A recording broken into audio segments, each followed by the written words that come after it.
Good evening, everyone, and welcome to another Money Space with me, Kalu Aja. On this space, we're talking money, we're talking the economy, we're talking personal finance, and the whole idea is to make this personal to you, to make you a better investor, and to talk about the economy in general. Now, if you've not noticed, if you're following us the past week, we've been on the theme of the economy, we've done taxes, we've done diversification, we've done the textile companies. We've tried to bring in many, should we say, many parts of the Nigerian economy into focus. How can we grow the economy? How can we make Nigerian economy better to work for the taxpayers and even for the government? Because a better economy, of course, translates to better governance from the government. That's what we're just on that theme of. So this week we're talking, of course, diversification. And that's a word every Nigerian has heard because every government wants to diversify the economy. We want to take away our reliance on crude oil and to have an economy that grows and delivers for Nigerian people, not just via crude oil. That's always been our mantra in Nigeria. So how well have we done so far, should we say, from, say, 1960? If you pull the data for currently where we are in Nigeria, you would find that the Nigerian economy itself is diversified. The Nigerian economy is diversified according to oil and non-oil. The non-oil part is booming. The oil part was in a recession until recently. If you also go to the non-oil part and say what constitutes that growth in Nigeria, you would find agriculture, you would find services, you would find telecoms. These are the folks that are growing the Nigerian economy. Crude oil employs very little and it's a very rather small part of the Nigerian economy. I don't think it's up to 15% of the GDP of Nigeria. The problem really is the diversification of revenues because Nigeria has not been able to diversify her revenues, especially her foreign exchange revenues. So you then have a situation where crude oil, with less than 15% of the GDP of Nigeria, contributes somewhere between 89 to 94 or so of the forex revenues of Nigeria. Keep in mind, the largest revenue source for Nigeria is corporate income taxes, VAT, customs income, that sort of thing. But because Nigeria imports a lot, Nigeria used to import her fuels, her PMS, her jet fuels just before we got the Dangote refinery. We do a lot of food imports, we import a lot of wheat, a lot of fish. We do a lot of invisibles. So when we travel abroad for medicals or we travel abroad for education, those are also quote unquote imports. Because we have a high import overhang in Nigeria, it means that we've got to earn a lot of foreign exchange just to keep the economy running. Keep in mind again, Nigeria imports a lot of machineries that are used to then manufacture goods in Nigeria.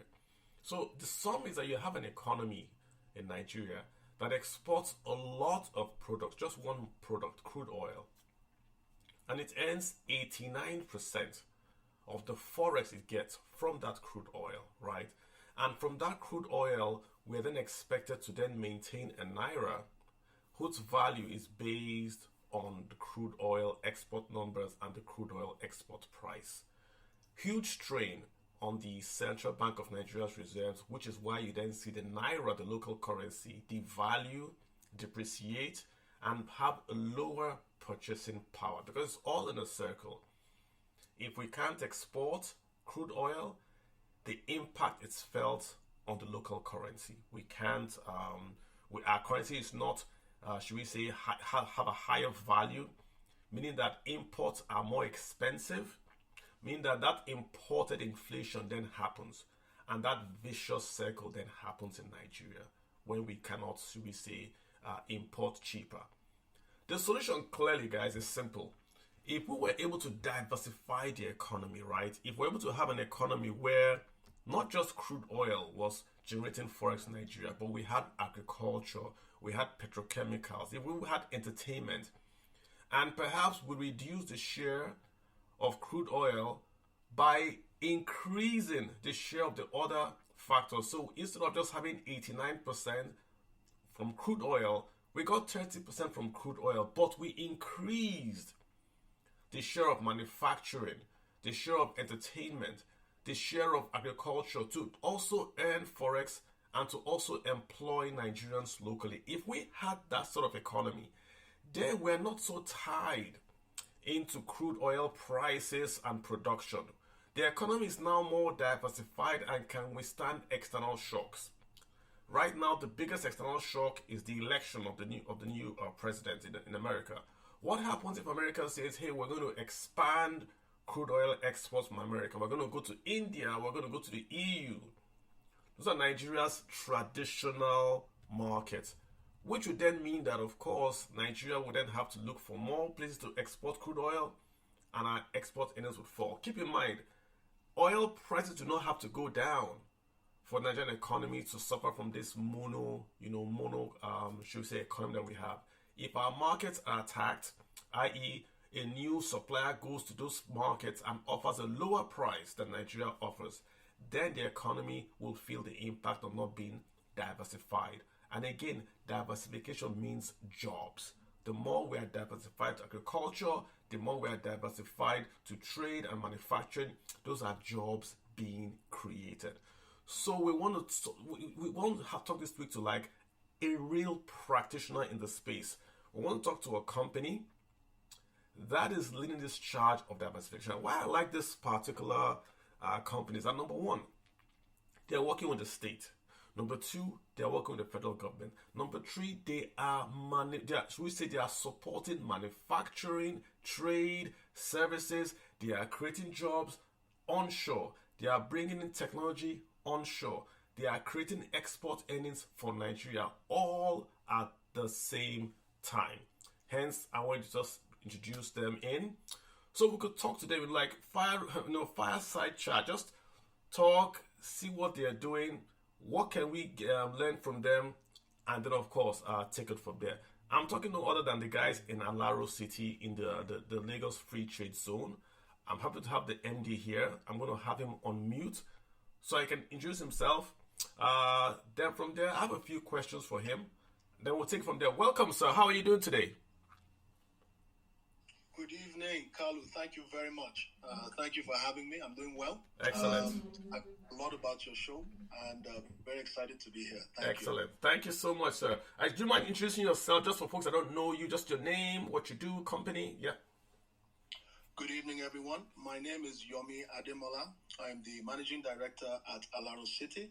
I am also the Chairman West Africa for Endeavor, which is the majority shareholder of Alaro City and also the largest private developer of special economic zones and cities in Africa. Wow.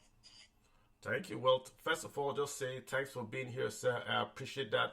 I don't know if you heard my introduction about diversification. Just go really into that diversification. The point I'm making is that Nigeria, over the years, has tried to diversify the economy. We have succeeded in that. We haven't diversified the foreign exchange earnings part of the economy. So we're now in this phase where if oil prices go down, it affects everything in Nigeria. It affects jobs, it affects inflation, it affects the revenues that states, local and federal government get in Nigeria. So we're talking about, let me throw this question to you. How important is economic diversification for Nigeria's long-term strategy to reduce its reliance on crude oil? I mean, talk to us about diversification, if you can. Thank you, Kalu. Indeed, economic diversification is actually essential. Building a more resilient economy requires us to diversify. If you look at where we are focused, oil, nothing wrong with oil or gas, but when you consider price volatility, if you look at the global trends towards renewables, it's clear that for long-term planning and execution, we need to be looking at sectors, some of which you mentioned, agri, technology, manufacturing, and various services, especially business process outsourcing, I think. And I'll speak more to that perhaps later. But yeah, we need to create diversity of revenue streams. We need more jobs. In 2050, Nigeria is likely to be the third largest country in the world, after India and China. Jobs are critical to social and political stability. We need to be focused on managing unemployment. We need to be focused on growing a middle class, and jobs are an essential part of that. Diversification of the economy, as you said, is going to be linked hand in hand with job creation, which is essential. Gotcha. Just a primer. Someone's already asking me a question on DM. What is the relationship with the Alaro City and the Free Trade Zone? Just to give us a primer, just so we situate ourselves geographically. What's the relationship? Thank you, and that's a great question because I actually took note. There was a small point of clarification. Alaro City is located in the Lekki Free Zone, not the Lagos Free Zone. Okay. So both of those are two prominent free zones in Nigeria, both in Lagos. So the Lekki Free Zone is the largest free zone in West Africa. It is 16,500 hectares. By comparison, Victoria Island is approximately 800 hectares. Wow. To give you a sense of scale. So in the Lekki Free Zone, you have a portion managed by Lekki Free Zone Development Company. Lots of investors there, including a number of Chinese investors. You have Dangote Industries, where the fertilizer plant and the refinery are. And then you have Alaro City, which has a number of light industry, mixed-use players, and lots of housing and mixed uses for retail and the rest. At the Lagos Free Zone, which is located in close proximity to Lekki Free Zone, literally across a small you have the Lekki Deep Sea Port. So that is where the new Lekki Deep Sea Port, which is in between Chinese investors, Singaporean investors, and then federal and state government in Nigeria, Lagos State. So we are located, Alaro City, in the northwest quadrant of the Lekki Free Zone. So of all of the actors I've just mentioned, Alaro City is the new kid on the block. We launched in January 2019, 5 years ago, so just over 60 months. And in that period, we've onboarded over 77 companies within the country, a number of foreign investors, and a number of indigenous companies and conglomerates. We're also very proud to have a significant SME demographic within Alaro City. We believe that SMEs that are the heartbeat, the majority of employment is from SMEs, the majority of companies in the country are SMEs. And we believe that SMEs are supposed to be able to benefit from the free zone regime in Nigeria. And so we're very proud to have a dedicated SME enclave. We have preferential pricing and tariffs for SME to encourage them to participate and benefit from the free zone regime. Wow, interesting.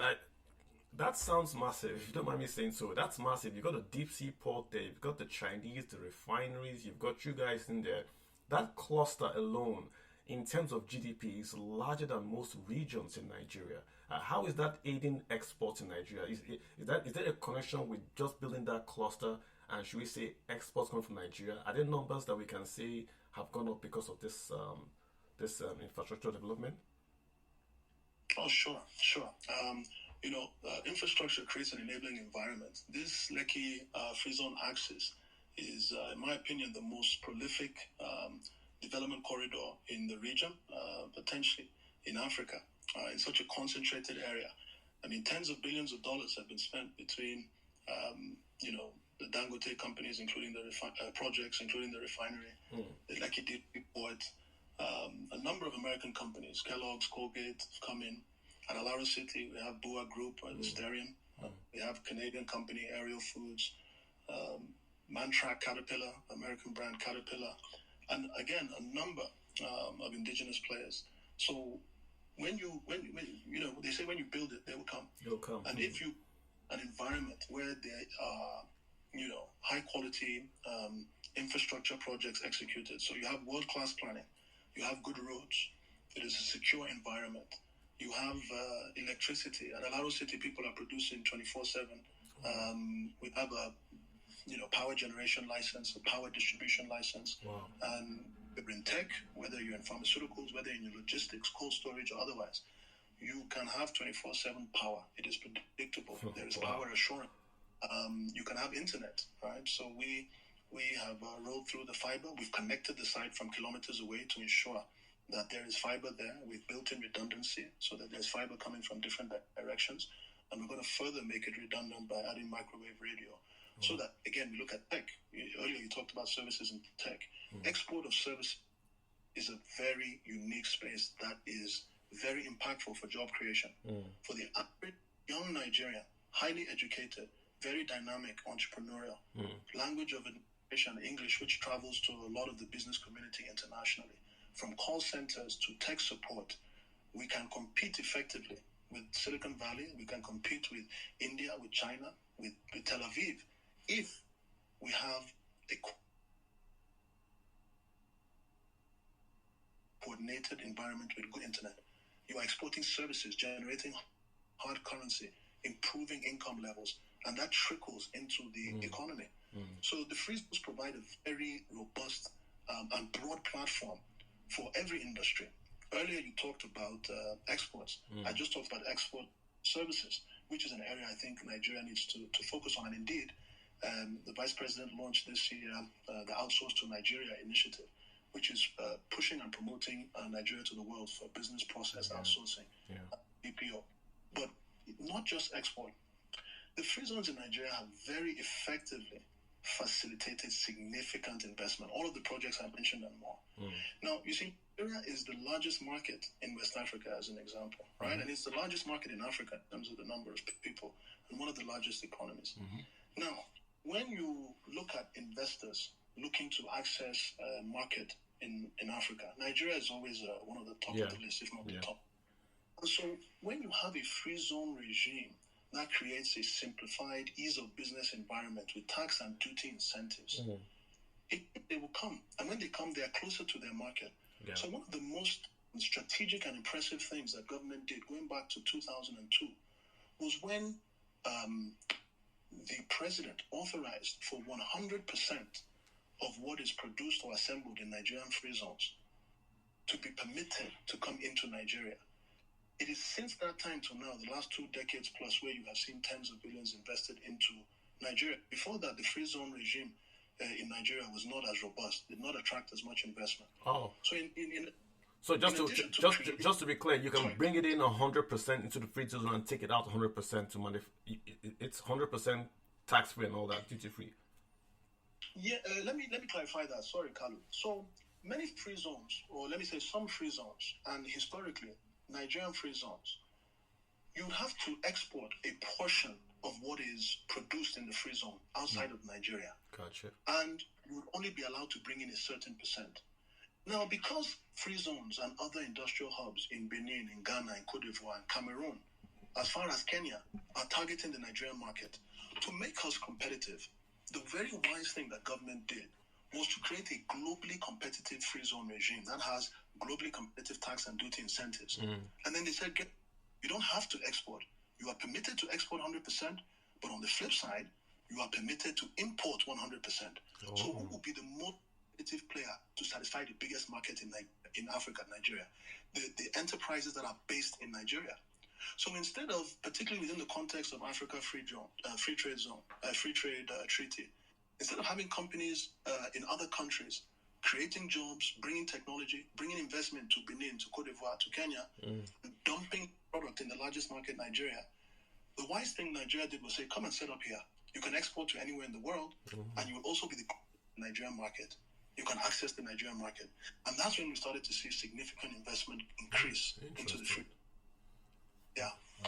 So one of the byproducts you mentioned earlier, I took a note. You said something about the high import overhang and needing to generate workers, right? And you talked about going outside for education, going outside for healthcare. The beautiful thing about the free zone in Nigeria is that because they have allowed 100% of what is produced in the free zone to come into the country, it has really bolstered import substitution. So we're not looking for that dollar to go to Turkey, go to China, go to Dubai to import. What we are saying is, don't import ready-to-use therapeutic food. Produce it here. Be close to the market. You can be very price competitive, reduce your logistics costs to satisfy the market, and still be profitable with tax incentives. So we have a company called Aerial Foods. Before they came to Nigeria, into Alaro City, almost 5 years ago, Nigeria was a net importer of RUT, ready-to-use therapeutic food. It's the food that malnutrition children, internally displaced people take for nutrition, UNICEF and USAID and the rest.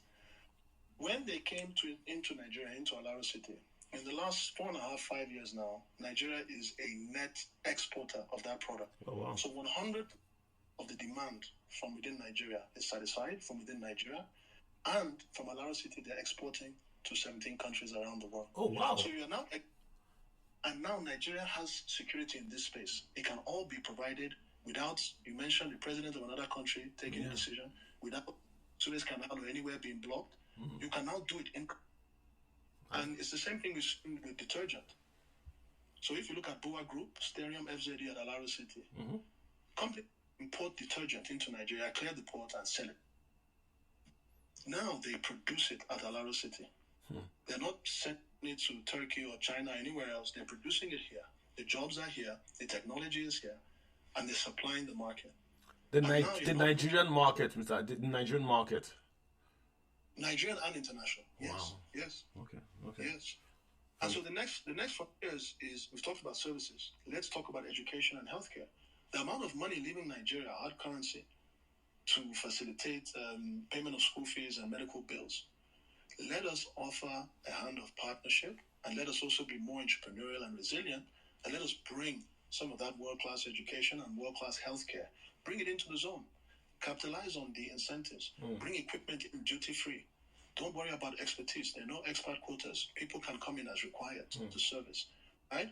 And then now people can drive down the street or take a domestic flight to access world-class healthcare or education. It is here in Nigeria. The jobs are in Nigeria. The pay tax is paid in Nigeria. So this is what we need to continue. Import substitution, promoting industrialization, promoting export, including export of services, which can help us accelerate job creation. So we have a sister project. I mentioned that Rendeavor is the just private developer, special economics and cities. We have a project called Tattoo City in Nairobi, Kenya. And this year, we launched a building where a BPO company, call center, in 1 year has created 8,000 jobs for young people in Kenya. This is what Outsource to Nigeria initiative is looking to achieve in BPO. So Alaro City wants to position to be a big part of that. So we're going to have that outsourcing set up also in Nigeria, in this city as well? Most definitely. So we're already working, engaging with Outsource to Nigeria initiative. Some of the key factors are the enabling environment, right? It's a lot of young people with jobs. They need a place to live. Exactly. So all of the projects I talked about, the seaport, the refinery, the fertilizer plant, all of those international companies. Alaro City is the new kid on the block. All of these projects are big, they're ambitious, they're very laudable, and we're all complementary. But these projects have taken up a big portion of people's focus and investment. Seaports, refinery. Where do all of the employees live? So Alaro City has identified that need, right? This is within the wider context of a housing deficit in Nigeria. And so we have quickly become the largest developer, residential developer, in the entire Lekki Free Zone. So we have over 550 customers now, serving the needs of people that are going to work in and around the free zone, that ecosystem. So it's not enough to have tax and duty incentives. It's not enough to have big infrastructure projects. You have to have the ecosystem. You have to have the housing.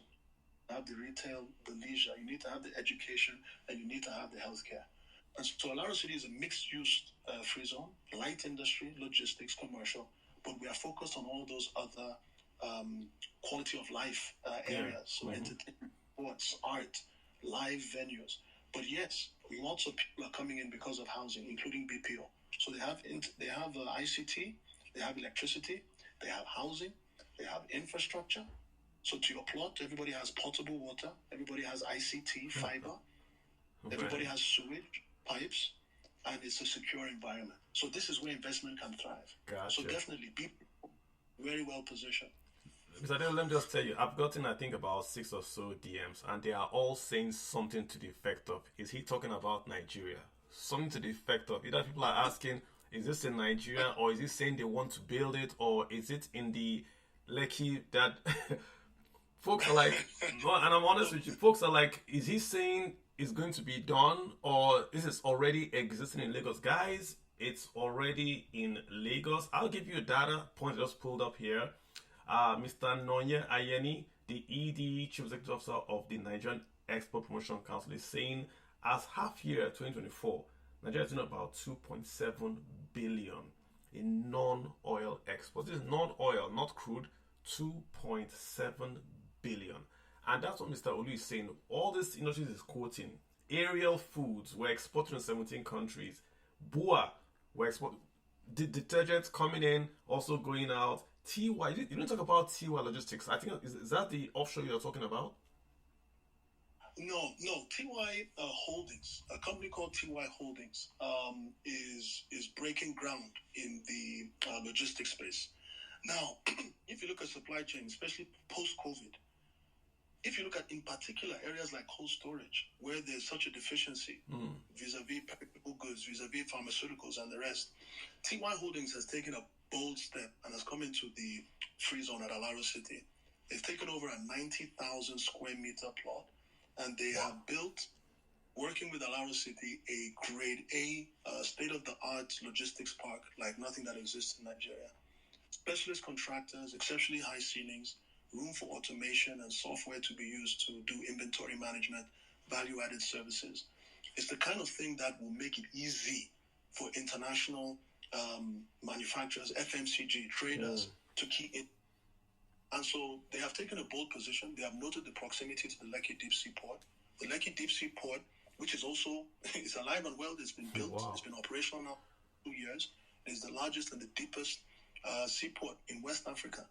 So the largest vessel that can come into the Lekki Deep Sea Port around the corner from Alaro City is, I believe, 3.5 times the size in terms of the capacity of containers, of consignment carry, than that can come into Apapa. So when you think about the efficiency and what it can mean for increase in trade, import and export, every one vessel can do 3.5 times, equivalent of 3.5 vessels going into Apapa, given the size and depth of Apapa. Wow. And so this is positioning Lagos, right? And remember, Lagos, a lot of the trade with Nigeria and even some of the neighboring countries to the north that are landlocked, it comes through those ports. And so if you don't have the right enabling infrastructure, or put it a different way, if you have the wrong enabling infrastructure, that is the difference between an extra, 750 to 2 million jobs, more products reaching the market efficiently, more lives impacted. And so this critical infrastructure that the government and the private actors are pursuing, I think is very critical. We all know about the Lekki-Ekpa Expressway, the rehabilitation expansion by Lagos State. We all know about the federal Lagos-Calabar and the bit that is happening in Lagos, which goes to the Lekki Free Zone axis along the Atlantic Ocean. And we all know about Ijebu to Ekpe, the road done by Ogun State, the Cranberg Construction Company. And by the way, when we talk about contributors to the non-oil economy, we should not construction and real estate. Construction and real estate, when we talk about infrastructure projects, when we talk about reducing the housing deficit, these are material contributors to the non-oil sector when we're tracking the economy. Essentially, what I'm hearing is they asked the Crown Prince in Dubai, how did you build Dubai? He said, build a port, build housing, build manufacturing, don't tax them. That's it. That's essentially what I hear us doing. I'm hearing a deep sea port to let goods come in. The fiscal side has been taken care of, zero imports in, zero imports out. Big, huge advantage. I'm hearing world-class infrastructure to maximize the incentives that are given already. Warehousing. What about this digital economic zone? I'm interested in that because, again, folks are asking me, do ordinary quote-unquote Nigerians, are they able to go in there like digital nomads? Would they need that service? So folks are also asking, what is this digital economic zone? I hear you say there's power 24/7. Does it mean if I'm in that zone and I have maybe my Starlinks, I'm able to basically set up IT, not the heavy manufacturing now or the heavy real estate? Is there also a space for me in the services side? 100%. I paused for a second, Kalu, because I enjoy, there's a reason you're the host. I enjoy listening to you. I enjoyed your quote of the Crown Prince. You said it succinctly. And what you described is indeed the essence of what we are saying. There is a blueprint for how to push industrialization, how to create jobs. And it does involve, in an increasing globally competitive environment, a liberalized environment where you have ease of business. Your operating environment must be smooth. It must be easy to incorporate. It must be easy to bring in equipment and people. And you must provide tax and duty incentives. So that is indeed what we are saying. The seaport is one aspect. The wise planning of the Lekki Free Zone is that there's also an airport that we've all probably heard about, the Lekki Ekpe International Airport, which is the other side of the free zone. So the largest free zone in the region, abutted by a seaport and an airport. The seaport is up, and we've all seen the announcements and are tracking it from the Lagos government. And we believe that airport will come up. And I have to give credit quickly before I answer your question, Kalu. The Lagos State government is a partner, as you alluded to in the beginning, to Rendeva in Alaro City. And I think the Lagos State government is probably the most progressive and business-friendly subnational, at least certainly one of the most progressive and business-friendly on the continent. When you look at the projects, and the infrastructure projects, the PPP models they are pursuing. And so without that kind of support, that enabling environment, the support for critical infrastructure, this airport, that seaport, you can't do what you described, and you're totally correct. So now to the tech. Yes, we have at Alaro City a client called Itana, also known as Talent City, to some Talent City. Now, Itana has received approvals to host the first digital economic zone in Africa. And so what that is they have come in a physical sense to Alaro City. They have taken a position. They have registered as a free zone. And their core business is to host a cloud-based, and I want to apologize, to anybody who is exceptionally savvy on technology. I am not.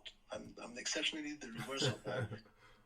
But my understanding is that they have set up a digital economic zone that allows a cloud-based community of users to subscribe and to come into that community to set up a free zone platforms that allow them to undertake cloud-based activities, right, in a tax-free and efficient manner. They are already operational. They are registering people. I don't believe they are fully operational. And they are working closely with NEPSA, the Nigerian Export Processing Zones Authority, the regulator of free zones, to bring that to full operational status and full suite of services. But that is only one aspect, and a very exciting aspect. But when you look at incubators, when you look at companies that have hundreds or thousands of desks where people are sitting down, picking up the phone to answer questions and provide tech support, when you look at programmers or coders who want to take jobs from around the world on a deadline, charge a fee, and get paid to deliver a high-quality service, then my kind of layman understanding is we need fewer of these very talented and entrepreneurial people, right, doing long commutes, being stuck in traffic with their backpacks and laptops. We need them in one place where they can live, they can commute, they can be outdoor or indoor with internet, they can exchange ideas and be creative in a community within themselves. Now, one man, one woman, one laptop, you can set up your free zone enterprise. You can export your services. You can compete with anybody around the world to offer a technological service to a company, to an individual, to a production house. And if you have 24-hour power, and if your internet is up 24 hours a day, then I have no reason to believe that Nigeria will not compete favorably amongst the best in the world. It is when you are stuck in traffic, it is when you are at the checkpoint, it is when there is downtime that your competitors globally will take that job and will deliver. And because you are in the free zone, the income you generate is tax-free. So that allows you to be more competitive with your pricing. So free zone is not just about attracting foreign direct investment, it's about attracting investment. BUA is a Nigerian group. A number of our clients, including the SMEs, are Nigerian companies. They are open to other businesses, expansion, and they are having presence in many parts of the country, including the free zone. And where we are seeing acceleration of investment, because of the regime that has been provided, the infrastructure, the utilities, is the free zone. That's where the jobs are coming from, including in tech. All right, guys, don't forget, if you want to have a question or a comment, send me a DM. I'm just having a few issues adding people. Just send me a DM, and I'm sure I'll read it back to Mr. Lu. So just talking about how do you guys generate power? I've heard you say 24/7 power. How are you generating power? Is that power, should we say now we're in the quote-unquote green, green environment and environmental social governance? How is that power generated? Is it clean power? Is that a plus for us? I just want to get your take on that. Thanks for that, Kalu. I mean, sustainability is a pillar for us. And we have to also take cue from what is happening around the world. Even if you want to be effective and impactful in attracting investment, you have to be sustainable. You have to be environmentally, but at the same time, you must provide a predictable supply of power. And so we don't do diesel generators. In fact, diesel generators are restricted only to contingency use in critical industries, hospitals, data centers, things like that. A number of companies at Alara City today are operating without generator. So we have moved to gas, which is cleaner, right? We're currently on compressed natural gas, and we're in the process of tying in to have access to piped natural gas. We have our own equipment, which we own end to end.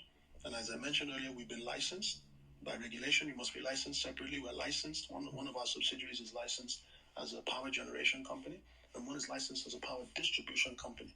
And so we generate and reticulate power to your doorstep. We connect to you. If you want to produce 24 hours a day, you're going to have power. If you want to, if you live there, you have power 24/7. But we can't stop there, right? We must do better. And so at Alara City, we encourage and promote use of solar panels. And again, we have a number of industries and factories. So we have significant roof space, 10,000, 20,000, 30,000 square meters worth of roof space that can generate a number of megawatts of power from solar. And so we have a hybrid source grid that allows us to take power from solar, and we actually prioritize solar, cleaner, more cost effective to supply clients. And we encourage clients to use solar. A number of our clients are actually using or planning to use solar insular within their plot for their roof. But when you think about the fact that we have over 600 clients at Alara City between residential and industrial, I don't know if we have up to 5 generators. Really? 5 generators are for use on contingency only. Wow. A place where generators in Nigeria are contingency. This is the dream Nigeria. This was the Nigeria how it's supposed to be, right? I wish we had 5 of these all across the coast or even the inland in Nigeria. Where would be the issue of diversification? I think would have been solved, because if we then go into manufacturing, agriculture, upcountry, and like you said, services, if we go into entertainments and all that, we bring in tons of revenues. Again, I like the point that you're making, sir. It's not just the imports and exports, but the Nigerian companies themselves going to Alaro, creating local jobs, creating local wealth, local productivity, then exporting that productivity. It's marvelous. I'm shocked I haven't heard about this in more detail. Really, really, really. Again, that's what most of the comments are saying. This is fantastic. What's the direct role, should we say, of Alaro and contribute to Nigeria's economic diversification? Just to be more expansive, direct role. Alaro has come in, Nigeria has gotten this done. I know you talked about the aerial and all that. Any more examples of this? Sure. So before I just answer that, I just want to say that, again, there's a blueprint. Mm-hmm. When you said that we need more of this, every geopolitical zone needs. Mm-hmm. Every geopolitical zone needs multiple of these. Mm-hmm. This is how countries have industrialized. This is how jobs have been created. Income levels have risen. Middle classes have grown. It is not a mystery. And so I fully align with what you say. We need more of this. It's a good thing. I think the free zones are a key avenue to diversify the economy, to promote industry, create jobs, and very importantly, to create a sustainable, predictable environment. Mm-hmm. I think import substitution across the board is key.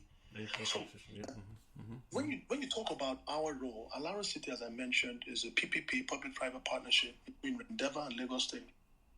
And we are the company, our joint venture company, or PPP company, is the one that has applied to the federal government, the Nigerian Export Processing Zones, to be a free zone management company. And so we have an allocation of land within the Lekki Free Zone. We're conceived on 2,000 hectares of land within the northwest quadrant of the Lekki Free Zone. And our responsibility is to manage the project. What does manage the project mean? In some countries, and I just mean this from a factual perspective, not as a critique, it's just to let you know the journey. What is our role? What do we do? In some free zones, government will put roads, security, government will put electricity, government will put water, sewage, government will give you internet, right? Let me speak for Alara City and for most free zones, to my knowledge. You get a piece of land.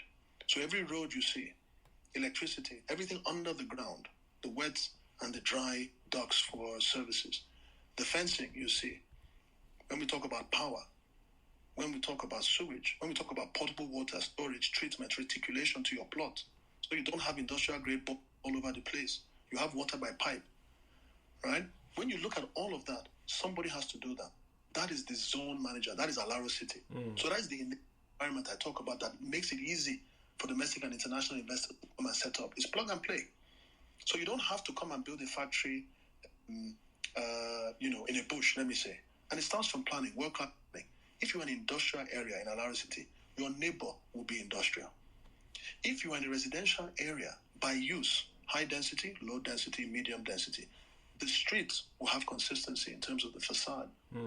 You wake up and find a warehouse next to a villa, and you will not find a banking hall next to, a detergent manufacturer. I see what you're saying. I get where you're going. Yeah. So this is the organized environment. It starts with planning. The planning is where you win or lose. So world-class planning is how you start. Then you execute the infrastructure. The planning is Alaro City. The infrastructure, Alaro City, fundamentals, right? Road and the rest. The utilities, the power, the this, the that, the licensing, the execution, the capex, the manpower, the operation and maintenance is all the zone manager. And then you develop directly, you develop with partners, or you market to investors who will come in and develop facilities, warehouses, commercial buildings, residential, and the rest. And so what you have is hundreds of millions of dollars. We are not, the Lekki Deep Sea Port. We're not the refinery. We're not, $15 billion investment, although it is clearly a multi-billion-dollar project. And 5 years ago, hundreds of millions of dollars have been invested. A number of our clients are having systemic and national impact.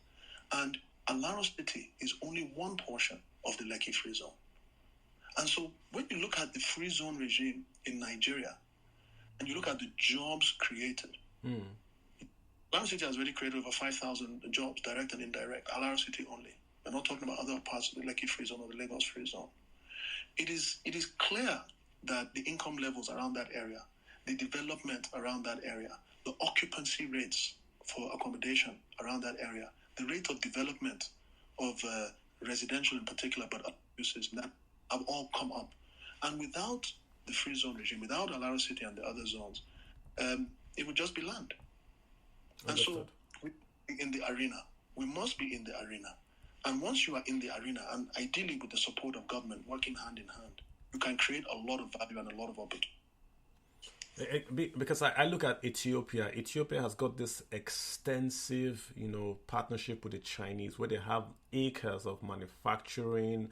The Chinese have this, should we say, clusters. They employ tons of Ethiopians, a lot of them, and they export these clothes, to shops, brand name shops outside the country. So if you look at Bangladesh, look at Vietnam, making billions from the exports of just sewing, So when you say every state should have this, I'm just thinking of, you go to Nigeria where you have very, very cheap labor. Lots of folks are unemployed.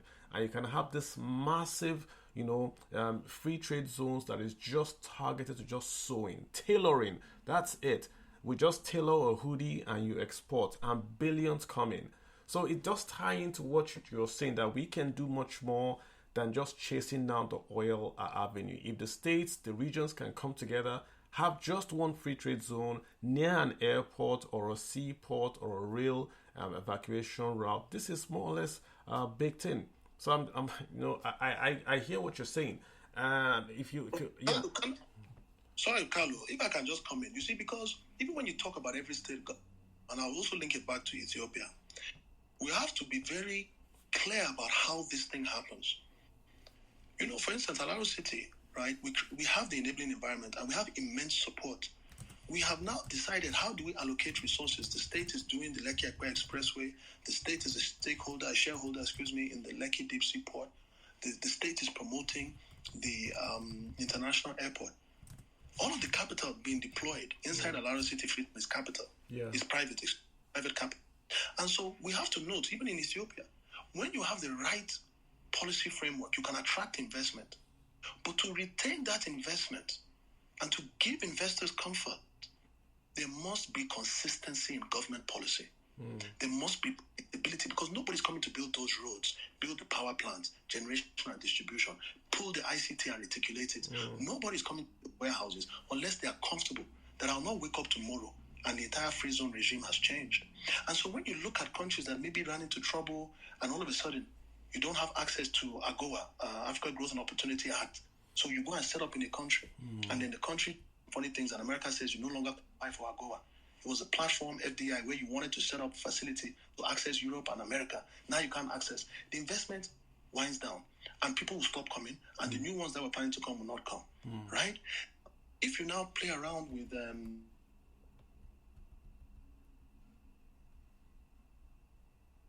I think I lost you. I'm not sure if... Yeah, go ahead.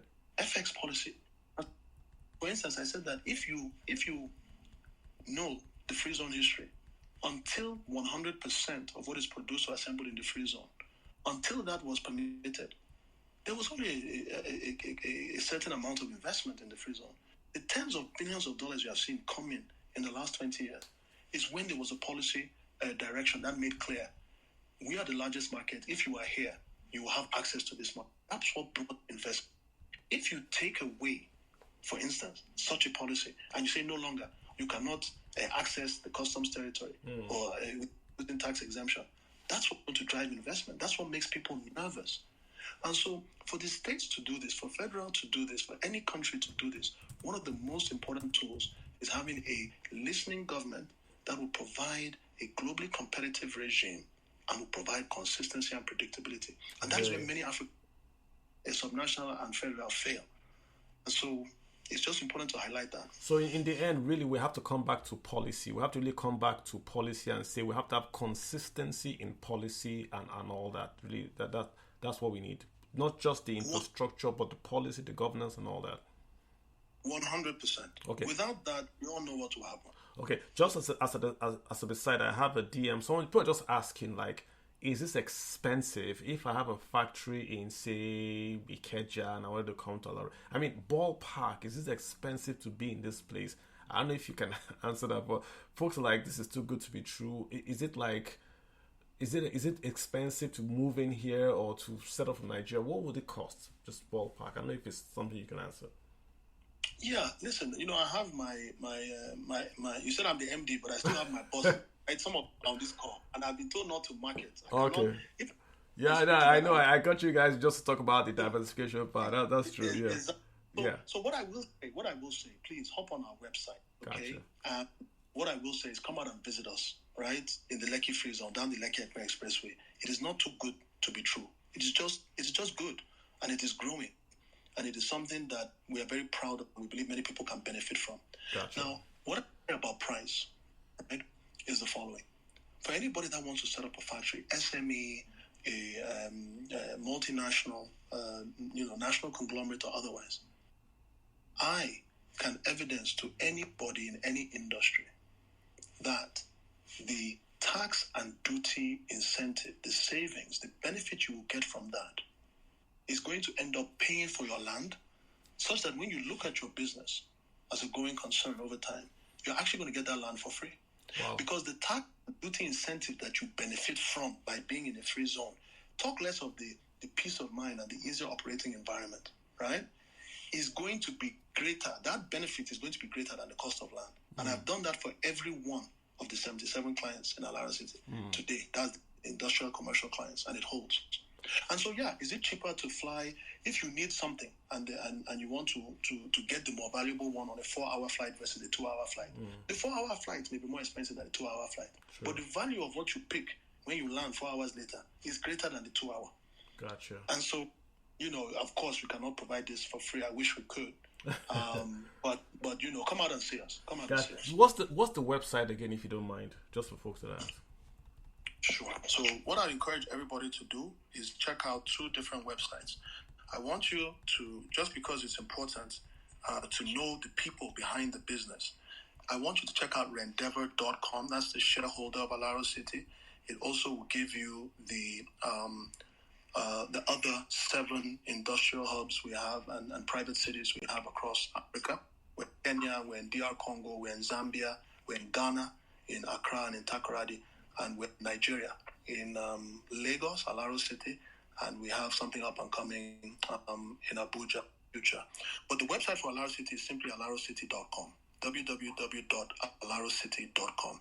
ALAROCITY.com. Gotcha. So I've got my co-host here, Olumide. He's in the Nigerian capital market space. Also writes a lot of articles abroad.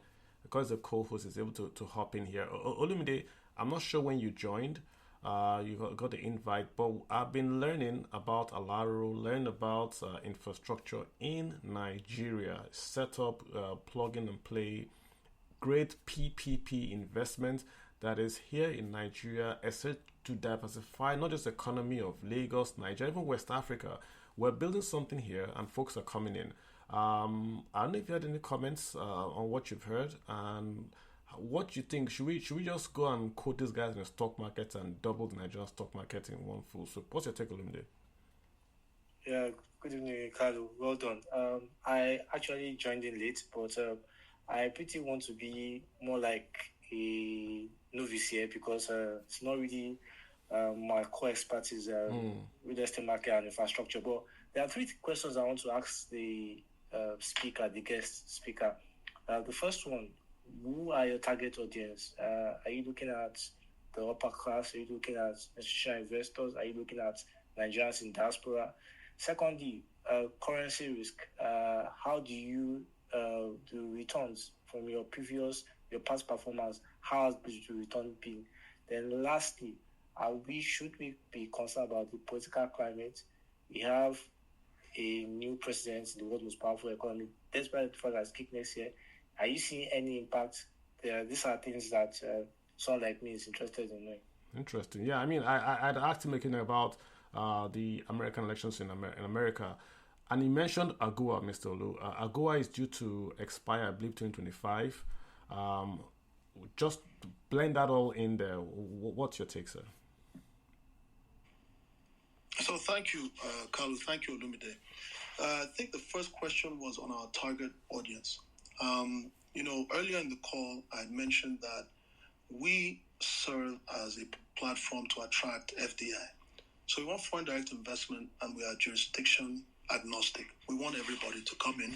We want them to bring their technology, their money, create jobs, and to bring products and services and know-how closer to the Nigerian market to make us more self-sufficient and resilient, right? In addition to that, we want every type of Nigerian investor. We have an SME enclave I mentioned earlier. I believe we are still the only free zone in Nigeria, in the history of Nigeria, to have a dedicated SME enclave. And I mentioned majority of jobs, majority of employment, even two-person companies are SMEs. And so SMEs should benefit from these incentives, and they should be able to more efficiently export. They should be able to more efficiently import into the country to trade and or to assemble or manufacture to service other countries. So we are for SMEs. Now, when we talk about housing, as you can imagine, a lot of the demand from the housing is from the employment that is created in and around the free zone. And so we have various cadres of housing. We have low density, high density, medium density. We have apartments where people can share. We have apartments for individuals. We have stuff that is more into student housing. And then when we look at the people that we expect to come in, Alaro City is a city, a community that is going to be anchored. It is already anchored and increasingly will be anchored around arts, entertainment, sports, recreation. And so we have a sustainability pillar. We have 15% of the project as designated for green and open spaces. We want people to be relaxed. We have sidewalks. We have cycling lanes. We want people, residents, we want people, customers, we want people, guests, to come in to benefit and enjoy at Alaro City, to watch sports, to watch art, to watch entertainment, to come in and visit people, to come in and live. And so you have to have the mindset that this is for everybody, right? And you have to develop and plan in a way that it is for everybody. When we talk about currency risk, like most free zones around the world, the operating currency in the Nigerian free zone regime is United States dollar. But for very practical reasons, we transact in Naira. So we talked earlier about looking for dollar to go abroad and buy something. You can buy in Naira from Nigerian free zones, right? But because the operational currency is dollar, and because the free zone enterprises in Nigeria, by law and regulation, are prohibited from accessing CBN, they are free to transact internationally and domestically in the open market, right? Outside of the official channels. And so you can convert money. You can manage from a treasury function your currency risk. You can easily repatriate capital as a foreign or as a domestic investor who has presence outside. And so movement of money and managing currency risk sincerely is linked to the operational currency of the free zone, United States dollars. When you talk about the political climate in the U.S., it's very new. It's very, and it's not within our control as Nigerians and people outside of the States. All indicators suggest that there is going to be some disruption with China. It might extend to Mexico, Vietnam, from what we're hearing. Interestingly, these are jurisdictions that a lot of international investors are looking at pivoting away from, or even companies in those countries are looking at expansion to pivot away from their home jurisdiction. You will see there's a trend of, for instance, more Chinese companies and others looking to set up in Africa for access to raw materials, lower cost of labor, right? And access to markets that maybe they will not have access to given trade issues. And so the way I see it for Africa and Nigeria and Nigerian free zones, I think that there's going to be an opportunity for Nigerian business or Nigerian environment to benefit from an increase in investment and business interest from around the world, given some of the movements we're seeing. I think AGOA is very important. I think AGOA is very important because that preferential access to the U.S. market is actually potentially going to be one of the drivers for people to come and set up a platform, foreign direct investment in Nigeria, with the sole or primary purpose of accessing the U.S. or Europe. But when we talk about other shifts, what I think we need to be very open about and proactive about, I spoke about business process outsourcing. I talked about Outsource to Nigeria initiative. When we look at, again, the BPO sector, business process outsourcing, when you look at cost of labor, when you look at, English as a language of administration and a good accent that is internationally understood, when you look at the feedback, particularly in customer service from call centers, the feedback on the customer service representatives who are based in Africa, their empathy levels, their ability to connect and empathize and manage clients, they get some of the highest ratings. So when you see reduced costs with a good enabling environment, infrastructure, utilities, ICT, power, a young population, dynamic, ambitious, speaks a language of international business, English, it is only natural that the continuous movement you see happening in BPO sector, from major Western economies to India, to other places, Vietnam and Bangladesh, it is only natural that we are starting to see an increase in those companies setting up in Africa. And I applaud the government, Outsource to Nigeria initiative. We need to be deliberate. The BPO industry is a $8.78 trillion industry. Nigeria needs to have a big step at that. The way we knew India to be dominant in the BPO space, when you call from a credit card company, from an airline, you hear somebody and you suspect they're Indian. That needs to now become Nigerian because the cost is good here. We have the regime that allows for profitable engagement, right? And so we need to attract, like everybody else, we must be deliberate and intentional and attract that investment here. We will create tens of thousands and then hundreds of thousands of jobs. And these are well-paying jobs. And they're for young people. Our demographic is young. It's a large but a young population. These are jobs for young people. Gotcha. So, I got a DM for you, right? I don't know if Lemde has a follow-up. I have a DM for you. A guy is saying, hey, I live and work here. My colleague shared the space with me. He's right. I'm just trying to read it. I live and work here. I like it. It's very safe. I can work out anytime I want. And it's very sunny. The only thing I want is they could have a place where we could go and eat local food, like a restaurant or a food court or somewhere that we can just go out and meet other people that live in the city. but overall, it's very safe and it's good. I don't think he's a Nigerian guy, right? So it's actually saying he likes the whole setup. It's very safe, good infrastructure, but he wants maybe food courts or like more of entertainment where he can go and meet other people. That's what I hear him saying. So good. Yeah. Thank you for that. I think it's a great piece of feedback. We have a deep commitment to being client centric and to serving our customers, and it's because of feedback like that that we've been hearing that we have recently approved. 3 different restaurants spaces are being built. We have recreation, sport activity. We have paddle courts, we have basketball, we have five-a-side football, swimming pool, all of which have been approved and we've gone to ground. And we have a gym that's being built there for people to meet, for people to exercise, for people to improve their quality of life. As I mentioned, we have cycling lanes and sidewalks. So we have walking clubs, jogging clubs, cycling clubs already springing up. And the most important thing to mention is that, there's a sequence to these things. To build a nice estate in the middle of nowhere is achievable, right? And to make it also achievable. But if you want to build a city, which is what we are doing, you need an economic pulse or heartbeat. And so I had to deliberately do it. It's been about 5 years now. We had to go all over the world. This year I've been to China 3. Every year we're all over the place trying to bring business to Nigeria. And what we have to bring the investors who will bring the employment. And when the employers are there, then what we need to do, we need to bring the housing so that people have a place to stay and we tap in and reduce that housing deficit. And then people are living there. We need a place for people to go when they don't feel well. Healthcare, which is on the horizon, very active discussions, watch that space.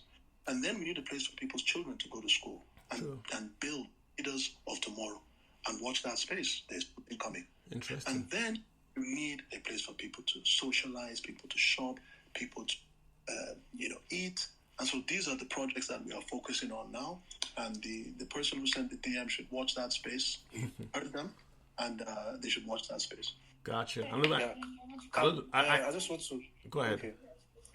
Yeah, I have interesting disposition. Well, the guest is actually a brilliant man. I like his presentation, and he seems to know his onions. But I just want to ask 2 questions, and I want it to be a bit simple because we need to understand that our space, financial literacy, is actually growing. So the concern for risk, risk, how safe, what are the risks? A lot of Nigerians want to know that. Then how little can you be involved? How little can someone be take part? Because you need to understand food inflation is 3 decade high. The standard of living is at one of the lowest point ever. Disposable income very weak. The Naira devaluation has hurt the purchasing power of the average Nigerian. So for people that are interested in this, because a lot of people, will want to get in, but they're looking at this multi-million. Are there payment plans? Are there strategies in which low-income, mid-income earners can take part of it? These are concerns. And most importantly, we want to know how safe. We've heard a lot of brilliant people, but one problem with our businesses in Nigeria is continuity. So a lot of people will want to ask you, what are the pegs to show that the business will stand the test of time, just like our Nigerian banks? Let me do your question. Let me see. And if you're here from the beginning, but let go ahead, sir. Yes, I just wanted to take that first one. I missed it. I got the second one about getting involved, how to get involved. The first question, I had risk, and then how safe. I just wanted to confirm. Are we talking about cracked out physical safety? Are we talking about the safety? The financial commitment, the safety of financial commitment into this. Yeah. Got it. I 100% understand. Let me take that first. So, you see, the reason I gave 2 websites when I hope Olinde was on then, I was asked to provide the website for Alaro City, and I rather provided 2 websites, rendeavor.com, rendeavor.com, and then Alaro City, ALAROCITY.com. The reason I gave the Rendeavor is because Rendeavor is the majority share in Alaro City. Now, since this is a Nigerian platform, some of you may recall or know an investment bank called Renaissance Capital or RenCap. We also know a consumer finance bank called Ren Money. These are companies that we have founded, right? The founder of Rendeavor founded Renaissance Capital, founded Ren Money, and founded Rendeavor. Mm-hmm.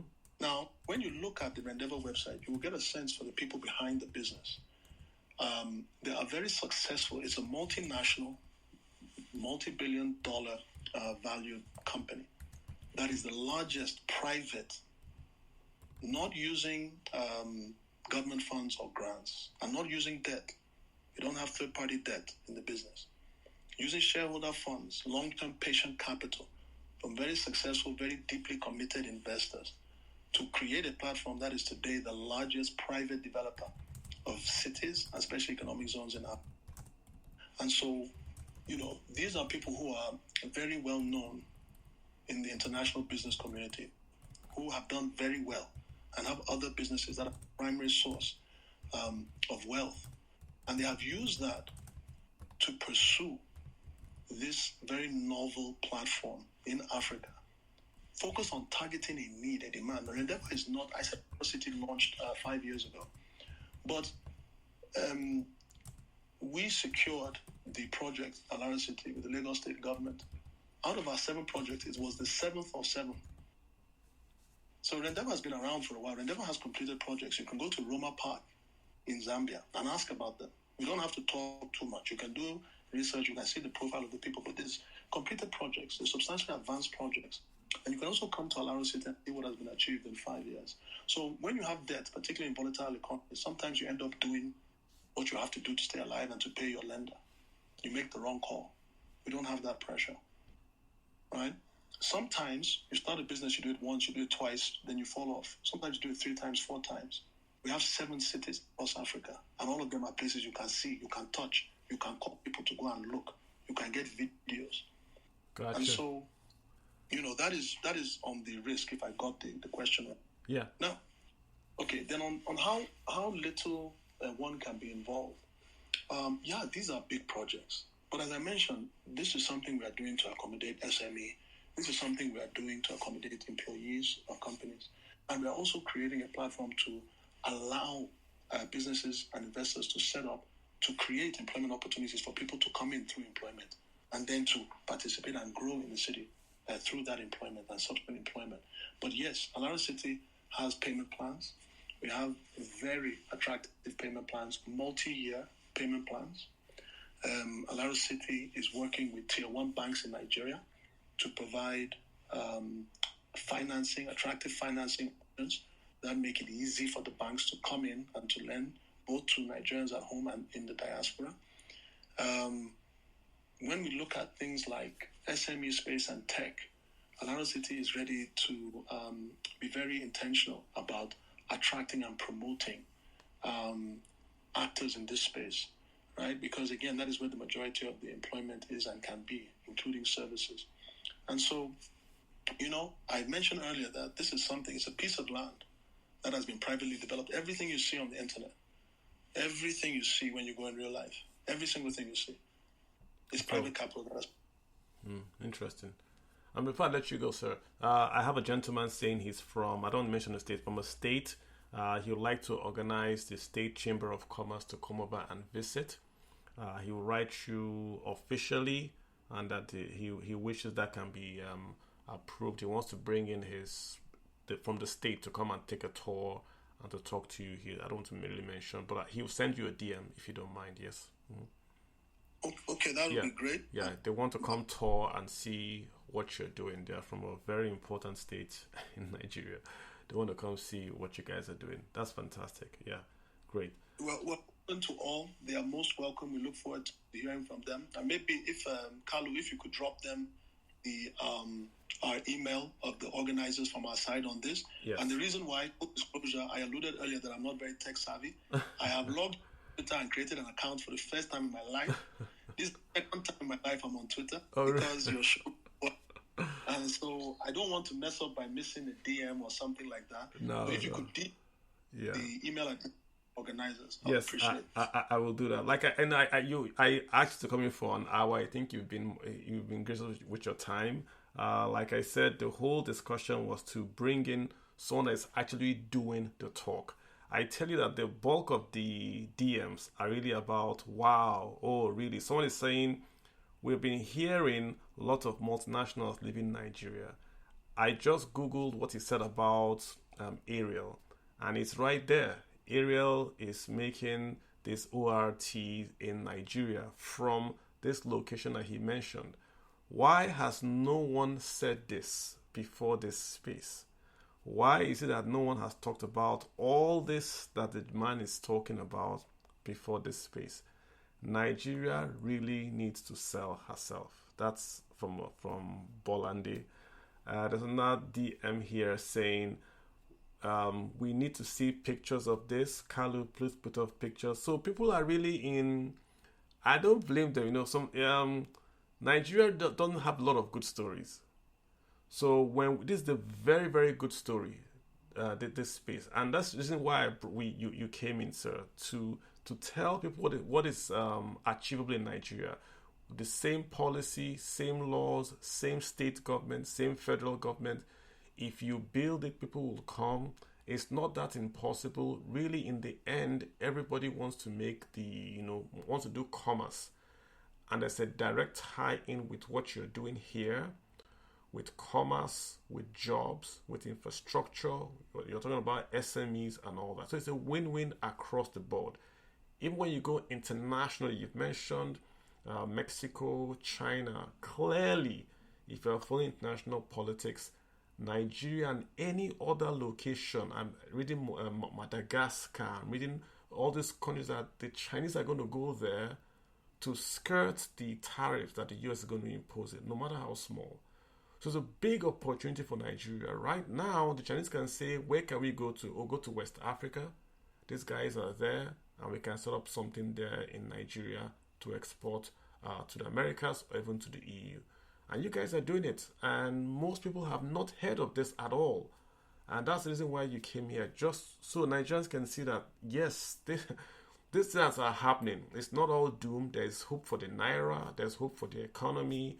And we just have to get more of this. What I mean more of this, not just the investment, but more of the partnerships, the rule of law, the policies, the can-do attitude. If we get more of it in Nigeria, then the country diversifies, the Naira is stronger, more people are employed. That's really the whole point. And I thank you for agreeing to come and speak so openly. Like you said, you had to become tech savvy to come on this space. I appreciate that, sir. So thank you so much for being with us. If you have any remarks to close, sir, we would love to hear them. Well, Kalu, I just want to again say thank you so much for having me. I've heard in the context of setting this up so many great things about the show and about you, and I am clear now that I have reliable sources around me, and so I just want to say that this kind of platform is so important. I wish you every success, and I thank you for the opportunity. I see that there were over 200 people that joined. We know that your time is valuable. I thank you for listening. We referenced earlier about telling our stories. We need to tell our stories. And the truth is, we are here, as Kalu said, in order to tell the story, and we need to do more and be more proactive and intentional telling the story of the Nigerian opportunity. Indeed, there are challenges, and indeed, we're going through an interesting time. But we are resilient people. We are a large economy with a lot of potential. And I just want to encourage everybody to be in the arena. We can comment, we can critique, we can advise, but it requires us to be in the arena. When we think about what prior generations have gone through during world wars, when countries were broken and rebuilt, when we look at the China experience, when we look at what India has gone through, from worrying about how to feed its people, becoming, on the brink of a superpower or superpower, depending on how you describe it. I've just mentioned China. And I've just mentioned in 2050, China, India, Nigeria are the three largest populations in the world. What are we doing today to make sure that come 2050, we have a much better standard of living, a much better reputation, a much more diversified economy and larger middle class? How do we ensure political and social stability by ensuring employment levels are where they need to be? We can't just sit and wait, and we can't just pray. We must act. We must be in the arena. So I encourage everybody that the private sector has a big role to play. Government has a big role to play, but we need to play starting today. And so again, I thank you for the time, and I appreciate the opportunity. Appreciate that, sir. Thanks so much, guys. Again, it was going to be a short. We normally were here for about 3 hours or so, you guys know, but I just felt, we have a guest. He might not have that bandwidth to spend, but I think we've gotten the point, right? And I think everyone's going to be tweeting and Googling Alaro City to see what's going on there. Again, the point is, we always say we do the spaces to talk to your personal wallet. And you've heard him talk about SMEs. You've heard him talk about what they are doing. So the question for you is, how can you tap in? If you have a company, tell your boss, look at this.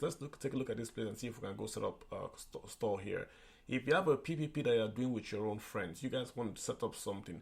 Is this a place you guys can go set up? Do you think it's going to be worthwhile to spend money here? Would you guys get that feedback, return on your investment? Remember what he said. When you set up, because of the cost that you don't pay, in effect, because you are in a place that got 24/7 power, security, and you have to do your job.